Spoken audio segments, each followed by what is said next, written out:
Casimero tinawag na Bobo at Tepora lumobo sinita ni Manny. So una sa mga balitang boxing na tinawag umanong Bobo ni dating interim world champion Jack Tepora si John Riel Casimero at mga fans matapos niyang punahin.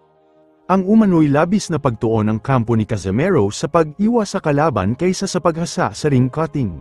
Maging ang paggamit ni Casimero ng headgear sa ensayo ay hindi rin pinalampas ni Tepora at kanyang kinutya. Subalit mabilis namang sumagot ang mga taga-suporta ni Casimero. Sinasabing katawa-tawa raw para sa isang hindi pa nagiging full world champion ang mag-lecture sa isang dating 3-division world champion.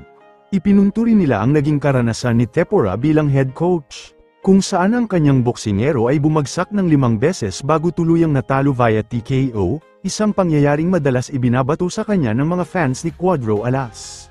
Sa kabilang banda, iginiit ni Tepora na si Casimero ay mabuting tao noon at walang mga tagasunod na puro kalokohan.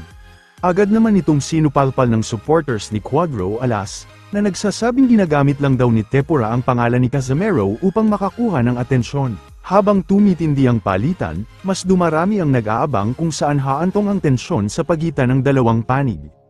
Meanwhile, sa mundo ng showbiz, patuloy na umangat ang karera ni Eman Bacos sa Pacquiao, na humaharap ngayon sa papuri at kritisismo.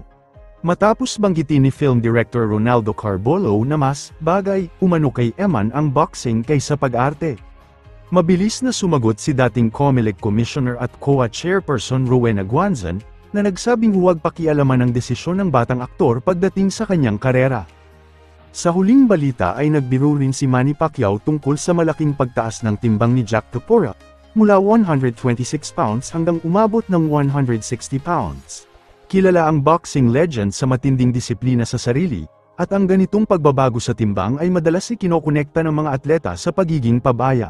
Ang biro ni Pacquiao ay patunay ng kanyang humor at paniniwala na ang isang boksingero ay dapat laging nasa pinakamainam na kondisyon.